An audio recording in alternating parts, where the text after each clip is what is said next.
Cette réforme sera indolore. En revanche, pour les plus riches, dont le patrimoine ne cesse de croître.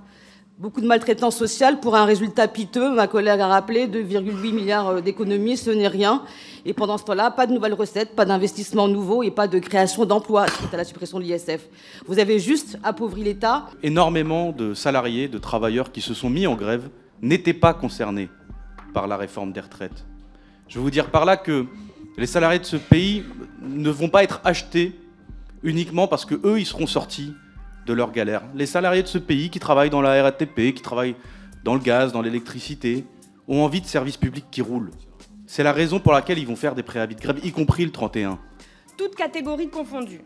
Le recul de l'âge légal de départ à 62 ans a augmenté de 16 points le taux de personnes de 60 et 61 ans, ni en emploi, ni en retraite. C'est le sas de précarité, c'est-à-dire que quand on n'est ni en emploi ni en retraite, on est en invalidité, on est en arrêt maladie, on est au chômage ou au RSA. Donc pour résumer, il n'y a que dans le monde magique de la Macronie que quand on recule l'âge de départ à la retraite, eh bien tous les seniors arrivent à travailler plus longtemps. La réalité, c'est que quand on recule l'âge de départ à la retraite, les gens n'arrivent pas à travailler plus longtemps et ils deviennent des travailleurs pauvres où ils vivent avec les minima sociaux. Voilà les réelles conséquences de notre réforme et elles sont chiffrées et sourcées. Faire référence au rapport de l'Oxfam quand même qui rappelle que depuis 2020, la fortune des milliardaires français a augmenté de plus de 200 milliards d'euros, soit une hausse de 58%. Et Oxfam France a aussi calculé que 2% seulement de la fortune des milliardaires suffira à financer le déficit attendu des retraites. Alors oui, renversons la perspective et mettons plus à contribution le capital.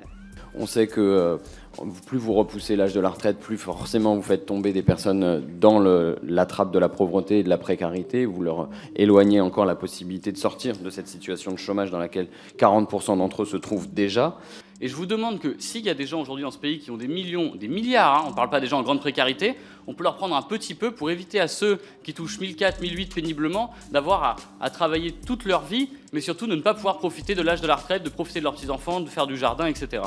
Et au pire, le pire de tout, c'est qu'en allongeant la durée de cotisation, en retardant l'âge de départ à la retraite, alors ce sont encore plus de ces personnes qui seront au RSA, qui seront dans la misère. Eh bien voilà la raison pour laquelle il faut absolument supprimer ces articles, car ils sont de pure communication, de pur enfumage. Il n'y a aucune espèce d'avancée pour les travailleurs seniors dans cette loi.